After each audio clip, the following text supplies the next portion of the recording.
to another episode of Inside the Recording Studio. I am Jody Whitesides, and with me as always is Mr. Chris Hellstrom.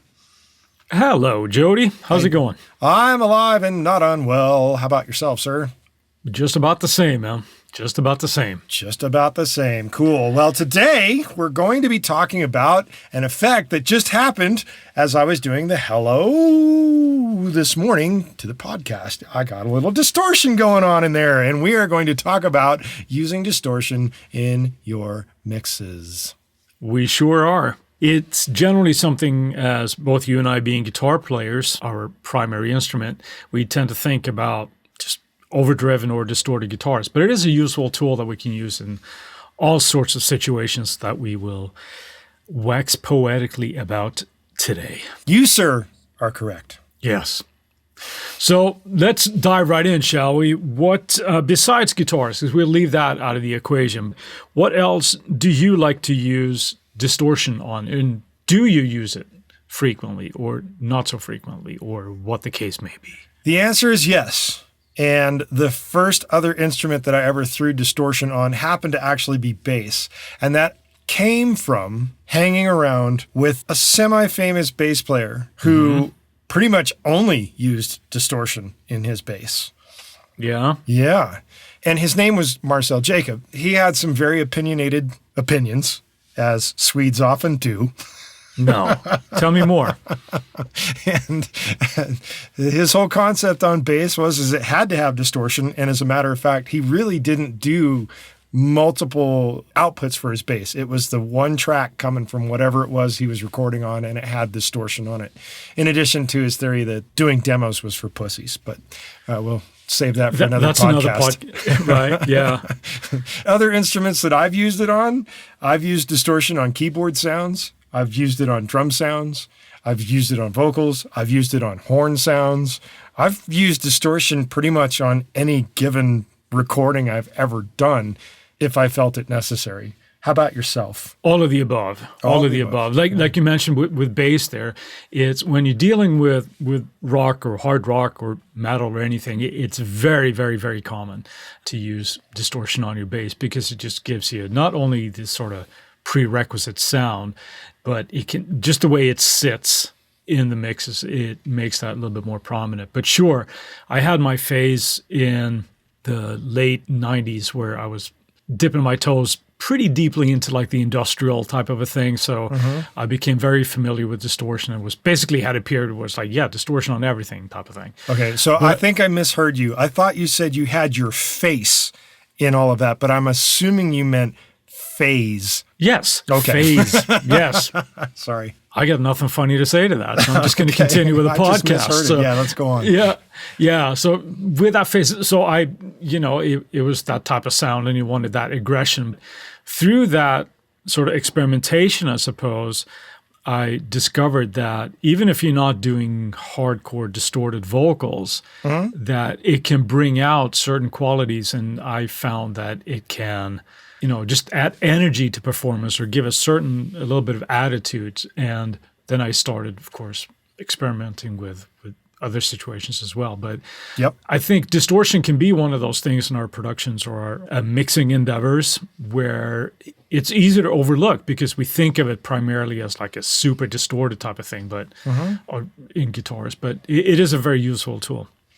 Yes, it is. And one other instrumentation thing that I didn't mention that I've used distortion on also is string sounds for orchestrations as well. In that sense, I'm not going for the full-on like Nine Inch Nails distortion or bit crushing of that kind of nature, but just adding a sense of subtle harmonics is generally what I'm doing when I use instruments that aren't known for distortion.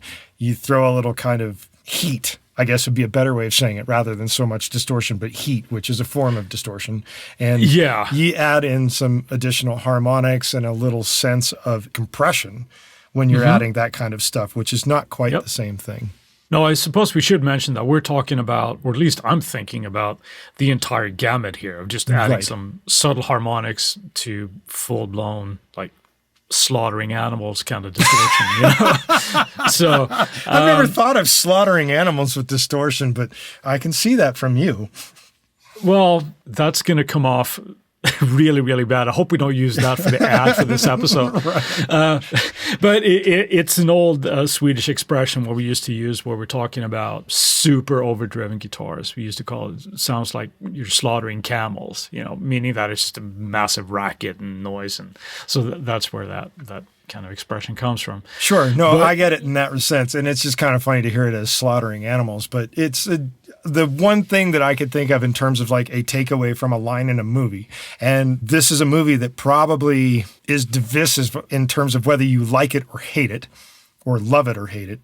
And it's the movie Rockstar, starring Mark Wahlberg. And there's a scene in there where the band Steel Dragon is recording, I guess, their next album, and the bass player, played by Jeff Pilson, is in there recording his bass line, and the lead singer, guitar player dude, well, he's not the lead singer, but he's the lead guitar player dude, and he's talking in the talkback going, can you make it sound more brutal? And the bass player, Jeff, is like, well, it sounds pretty brutal in here, and and then the guitar player turns back to the mix engineer and says, can we EQ it or something? Give it a little bullocks. So that's kind of where I'm thinking. It's not quite so far into the realm of slaughtering, but that seems like that would work. Yeah, I get what you're saying. Good. Yeah. So anything from like adding subtle harmonics to just add a little bit of energy. And one of the things that I started using with this was vocals beyond when I've come out on the other end of distorting the drums and everything. But vocals, I found that it was a very useful thing to add a little bit of attitude. Well, if it's appropriate for the song, obviously, but it is a cool thing to add some subtle harmonics to that. And one plugin I used to use stuff a lot. It changed a little bit over the years, but the first one I got was clip distortion, which is a Logic plugin. Yes. And I liked how you could, have it affect a certain part of the frequency spectrum there, and blending in that subtly in parallel can be.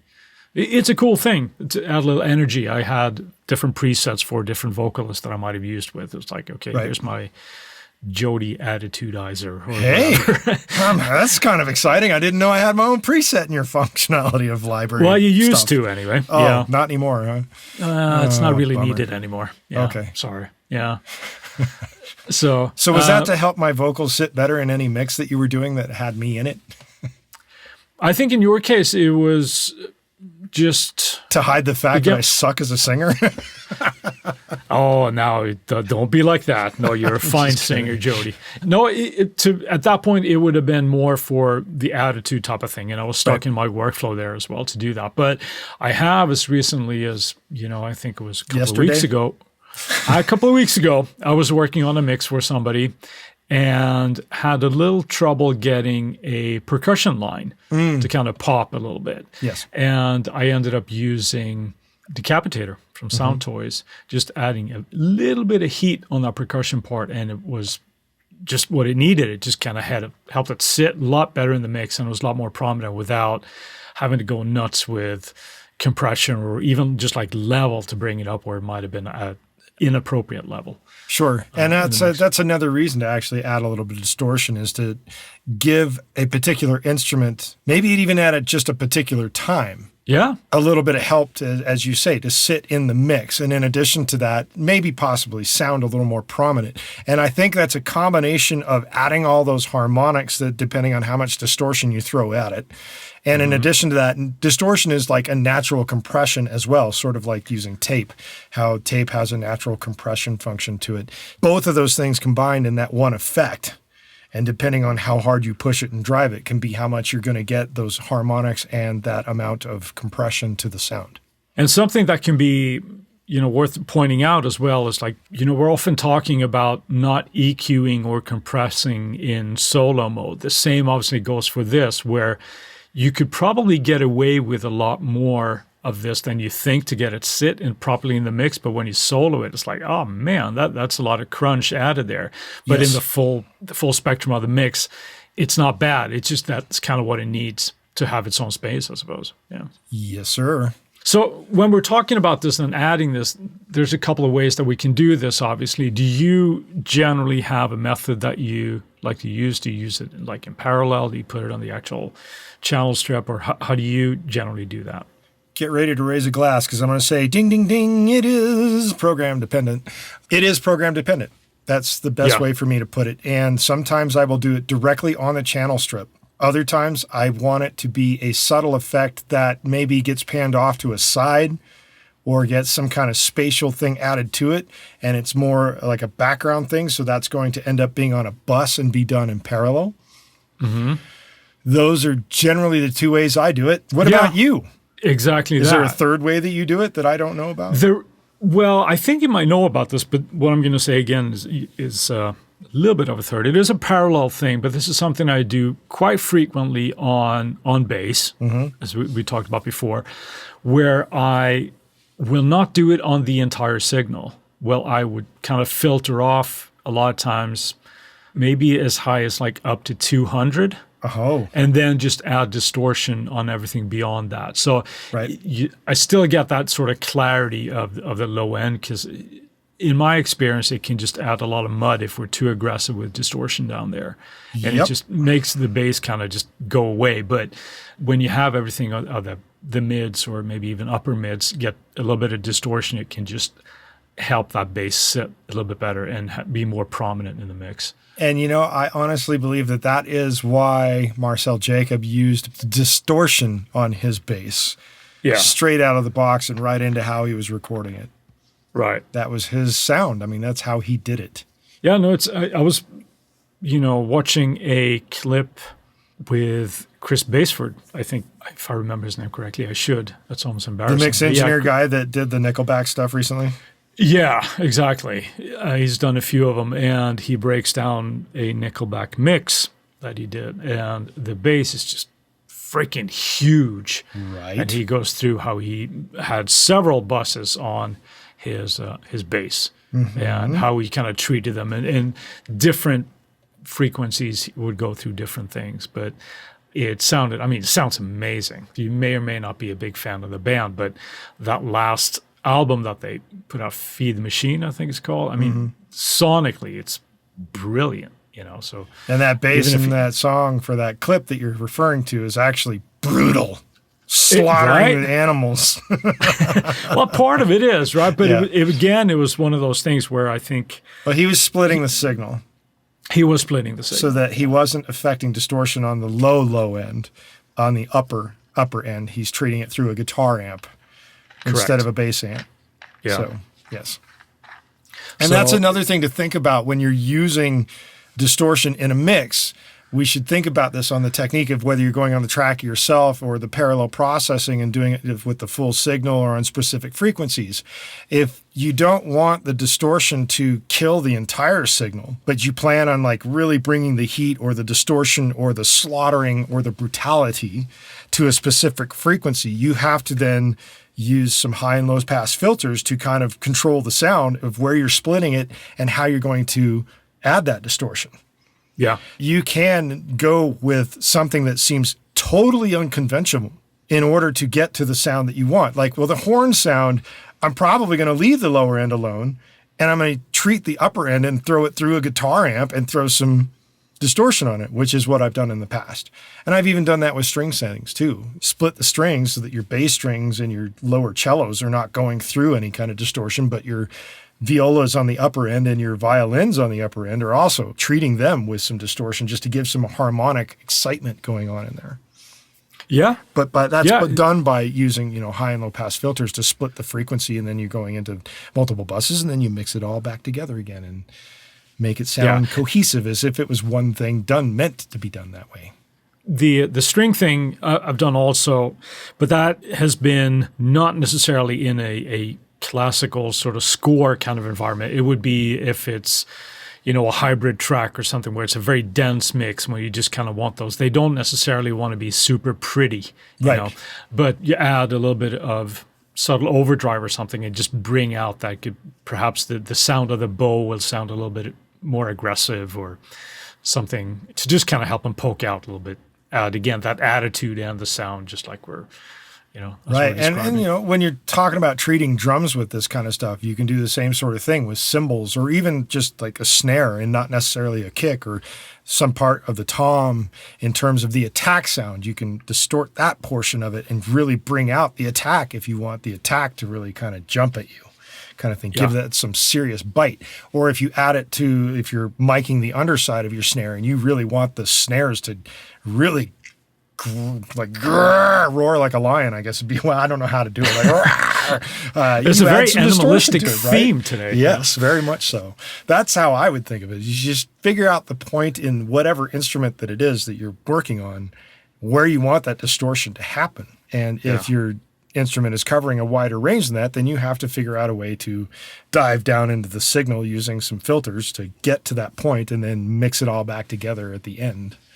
And of course, that can be done with just sends in your DAW. Yes. And you set up a filter before that or on the ones that you're sending it to. But also there are plugins like, for example, the pedal board in Logic, where there is a splitter in there and you can separate that by just splitting the direct signal, or you can do it by frequency as well. So you can place it wherever you want it in the chain there. Yeah. But when it comes to all of this, I think, like you said, that we want to think about what it is that we're trying to do, because there are a lot of really interesting sound design elements that we can do where we can just completely destroy a sound.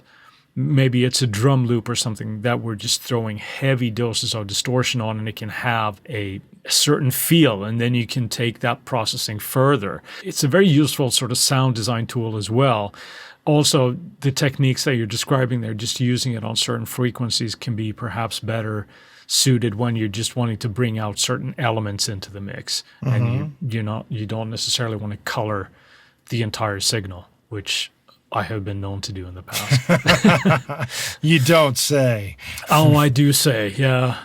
There's no such thing as too much distortion and too much compression, right? So. Right. Understood. With that, let's take a moment to get a word from our sponsors. All right, we're back. Now I'd like to find out, what are your favorite tools for creating said distortion, Chris? Well, right now, I am really, really in love with Decapitator from Sound Toys. A lot of people are in love with that plugin. It's a great plugin. I got it this year, as a matter of fact. And it has a lot of tools that helps you get that sound. And I've found that with that, you can go full on with it, right? You can completely destroy sounds, but it's also very, very good at just adding those subtleties that we talked about and tone sculpting things. So that's my first one, kind of go-to at this moment. Right. There are other ones there that I really like. It's a free one, actually, from Softtube. It's called Saturation Knob. Okay. Where you can, it's basically one knob. It's like more or less distortion. Sort of like the Waves one knob thing, because they have something similar too. I'm sure they do. But it also has, with that plugin, you can choose to preserve the highs or the lows. So if you have that where, let's say that you're throwing it on that bass guitar, right, or maybe a bass synth patch, you might want to choose to preserve the lows a little bit so it doesn't affect that as much. So that's two that I really like. What about you? Well, I think the first one that I would jump on would be the FabFilter Saturn. Because that's got a wide range on how that can do distortion, and it doesn't necessarily get too crazy with distortion. So that's the nice thing about it, is it's in a mid-range of not getting super crazy, but you can go from really nice and subtle to some really rich harmonics in it. At least I've never pushed it to an extreme, because usually if I'm going to something extreme, I'm going to go for something much further down the road than Saturn. Right. Another one that I really dig is the Big Clipper, which is by Boz Digital Labs. And that one is different in that it has the ability to split the signal so you know where you're going to add your distortion. And then it's got an input gain and an output gain, so you can really push the input, or you can leave the input a little bit less push and really push the output. And then you can choose the frequencies where you want the distortion and how you want them to distort. So it's actually pretty in-depth with what it can do with distorting. It's pretty wild, and it's not overly, like, break the bank expensive. Right. And another one that I should remember, when you bring up all that functionality, one plugin that is insanely deep is Trash. Right. From Isotope. Yeah. Trash too. I mean, yeah, you want to talk about flexibility? Well, that's because it's beyond just being a distortion unit. It has convolution in it. It has the ability to be a compressor, EQ, and multiple distortions at the same time. And some of those distortions can be ridiculously crazy. And that is definitely a go-to plugin for me as well. Yeah. I use it a lot. You know, we're both Logic users here. And I mentioned before the clip gain. Yep. But another one is Bit I would have Crusher. mentioned your favorite would have been Bit Crusher by far and away. Yeah. Well, these days, it's probably out of those two, it's the one that gets used the most. But one thing that I found with that is whenever you're reducing the bit rate, obviously you tend to get a certain aliasing and lots of noise and things.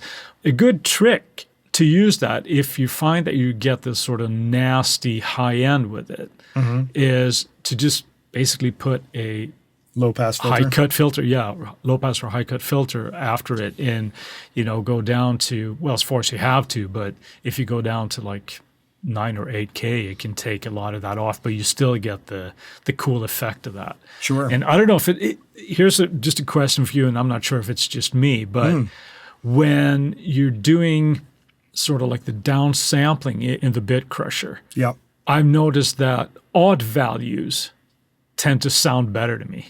Is that something that you've paid attention to me? I haven't, but now that you've mentioned it, I'm going to probably go neurotic with it and try that out. Yeah, I should try it out. It's interesting. And maybe it's just me, but I found that, 3 is better than 2, and 4, and 5 is better than Maybe 6 it's an or odd value to the harmonics and the way it distorts. That's probably what it is. Yeah. Yeah. But it seems like, it seems to get the most musical results for me anyway.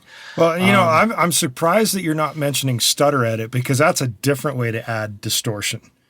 By cutting up and clipping the sounds and running them in really short functionality, that's a way to get distortion in a very strange way. Yeah.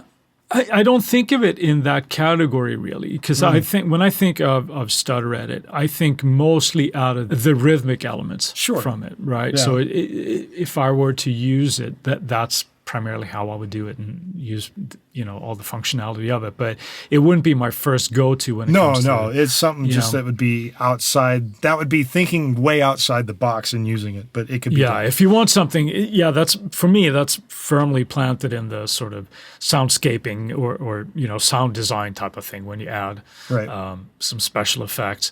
But of course, we can also go into a little bit more of a subtle effect when we're talking about all the tape emulations that we can use. Well, they can be subtle, but they can also be extreme too, depending on how hard you drive them.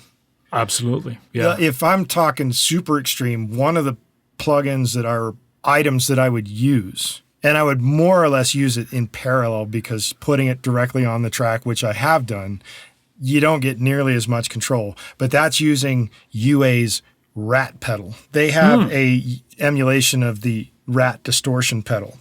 Yeah. And throwing that down on a sound is going into the realm of, I'm slaughtering animals with this thing. There's no question about it. And even in if you're looking at built-in stuff from your DAW, and specifically with Logic, the Candy Crusher is massive distortion, which is kind of crazy when you think about it, because it's like Candy seems like it would be a sweet distortion, but no. That one nice is and pink beyond brutal. Yeah. And it's all pink and stuff. It's funny. Yeah. But so tape, obviously, like you said, you can drive it harder to get more effect. But again, used for that subtlety of almost like a compressor would just tame just the peaks a little bit, is another great tool that we have for that. Right. So when it comes down to all of these toys and using them, what's your, you mentioned bass off of the top. Yep. If you were going to use this technique, is that primarily your first situation where you might use it? Or do you have any other? Yeah, there's no even answer to buts. The first thing I'm going to throw it on outside of a guitar is bass. There's no question. Okay. Do you ever use it on vocals? Oh, yeah. Yeah? Yeah. And what kind of situation would you do that on? Generally, a lot more often, it's going to be on the background vocals, or it's going to be on some sort of effect that's running in parallel to the lead. And interesting. And it comes down more to as being program dependent as to what the song is bitching at me that it needs. Right. It's dude, you really need to make this happen like this, and this needs to be distortion on that kind of thing. And so when you're listening for those things, what are those issues that you might hear, and why you make the decision to use distortion or subtle overdrive or whatever happens to be. More often than not, if I'm doing it on a vocal, it's going to be in parallel and it's going to be a lot more extreme than something subtle, especially with heavier songs. Sure. Not so much in like a country or an Americana realm. I'm probably not touching distortion on vocals for that kind of thing. But certainly in the rock and the hard rock and the industrial and just the heavier stuff, there's going to be distortion somewhere in the mix on a vocal, be it the background, be it parallel to the lead, depending on what is happening to the vocal. I can recall one specific song where it was like a rap hard rock tune. And the lead vocal felt like it really needed this bizarre value to it, in addition to the clean, super compressed upfront lead that it is. And I opted to run it through the vocal synth 2, and then I split that into a left and right. And on the right-hand side, I did one distortion, and on the left-hand side, I did a second distortion. And that happens at post effects. So it really brings it out. But then I brought it down way behind the vocal. So it becomes this thing that happens that until you either are made aware of it or you're listening in some situation where it kind of gets enhanced based on the speakers you're using to listen, it sticks out. And then you notice it and you're like, oh, dude, and you're like trying to dig your ear into the hole to try and figure out how much further can I get in there so I can actually hear that distortion kind of thing. So it becomes more like the ear candy effect on a vocal rather than just being the thing that I do. Now, I do recall one song where it was the bridge. And on the bridge, I did a sweeping thing where it started clean, but as it tapered into the end of the vocal at the end of the bridge section, I had the same thing running concurrently on 2 tracks. One was the clean lead, the other one was with distortion. And it started out full clean, and by the end of it, it's full distortion. And part of that had to do more with the vocal getting really, really intense to the point where it was screaming. But I wanted that screaming to really get to the point where it was like screeching, screaming. Right. And it worked out really well. I've used that technique as well. It's pretty cool because you get that sort of, if you do it right, it's that seamless, just adding it's just more a and more seamless aggression. Thing where it's it's just shifting from one sound to the other as you fade one out and bring another in. And the big trick to that when you're doing that, especially with distortion, is making sure you get the volume ride correct, because if you just do it like really quick, it's going to be obvious. And if you don't want it to be so obvious, you have to be very careful with how quickly you bring in the distortion version of it. And another thing to be aware of there, if you're using, not necessarily in parallel, but in the plugin itself, if there's a mix control. Right. If you start bringing up just from zero, bringing up the mix to go into full wet, you will, of course, by the very nature of distortion, you will get a louder signal because you're gaining it. So you have to be careful with the volume rides there as well. Which is really why I don't do it through the mix knob like that. I tend to put it on 2 channels and allow the volume ride via the channel strip to make it easier, because then you can automate that process and automate it easier, and you can figure out the volume levels much easier that way, I think. Yeah, you're right, because you're basically just dealing with 2 values: the level of the direct track, the clean track, and the completely distortion. Yeah. Right. So, and how you ride those as opposed to everything else. Yeah. Oh yeah. Yeah. That's cool. Besides vocal, let's see, we've talked about percussion, how we can use it there. Keyboards, of course, can do wonders. Just if a little bit of overdrive can add a whole bunch. I think another plugin that gets not the credit it deserves, I think, is the overdrive plugin in Logic. Sure. That is another really, really nice one. You know, any amp simulation plugin that does amp heads and or has pedals for effects, you can use any one of those. Absolutely. Any plethora of types of distortion sounds. So it's not limited to plugins that are generally thought of just as distortion plugins, which is why I mentioned Stutter Edit. Is like, if you go really high on the rhythmic values of it, that's distortion the way it works. In my mind. I know it's rhythmic, but it gets so point where it's just like, and it's like grating. It's like you're running something through a cheese grater, essentially. And that's kind of distorting it. So yeah. I like distortion, as if you didn't know. But I do it know, is something but that I find, right. I find myself using a little bit more in my mixes these days, when appropriate, of course. Sure. And these days it's more to enhance something that is there as opposed to just wanting to have loads and loads of distortion on it. Right. Do you ever, I think we start wrapping this up here, but do you ever use that functionality where if you have an 1176 and bypass the compression circuit on that and just use it as essentially a tone shaper, if you will? Is that something you have any experience with? Or I've probably done it 3 times, less than the count of a full hand. Yeah. I haven't done it very often. Usually if I'm throwing the 1176 down, I'm going for its color anyway, but using its compression circuit along with it. Yeah. And I have times where I will dial the bejesus out of the input, but bring the output of it way down. It's kind of the same thing, but it's still adding the compression, the limiting in there when I do it. Yeah.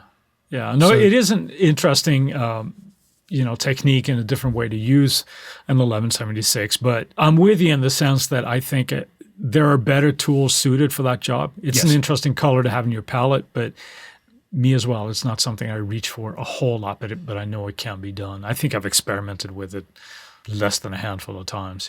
Yeah. All right. Well, with that, we're going to wrap it up a little bit here. We're going to say Friday Finds. Chris, what do you got for us this week? I stumbled upon something on Netflix. And it is How do you stumble on Netflix? Because the Netflix algorithm is kind enough to suggest stuff to me that you might like this.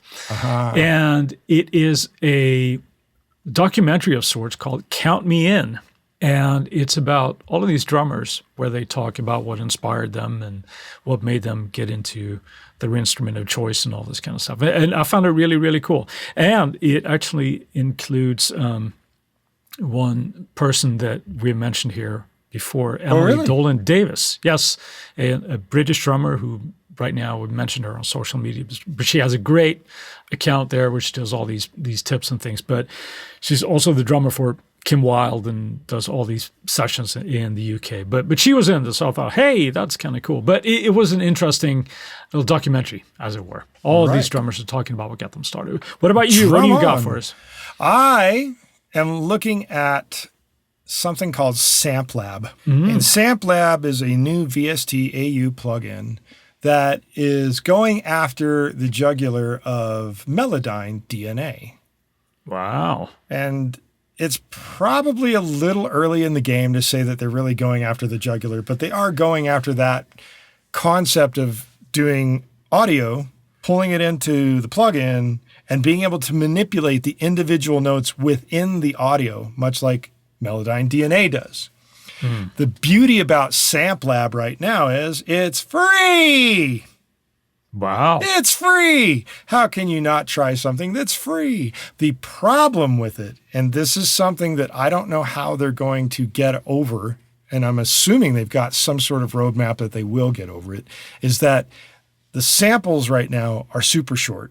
And in addition to that, you have to have an internet connection with the plugin because the plugin sends it to SampLab's servers to actually do the processing.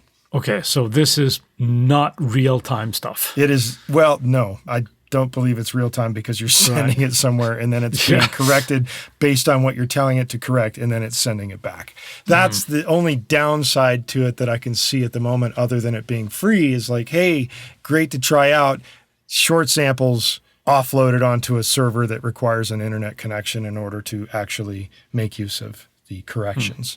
So that's probably why they're doing such short samples because it's like they don't want to spend 20 minutes uploading a sound, tweaking it, and then sending it back to you for free. Right. kind of thing, because that could probably be pricey. So anyway, that's where I will wrap that up. While we've got your attention, go to our website and leave us a review at insidetherecordingstudio.com/review, or go just to insidetherecordingstudio.com. Sign up for the mailing list. You'll get weekly reminders about our Tuesday tips that come out every Tuesday on YouTube.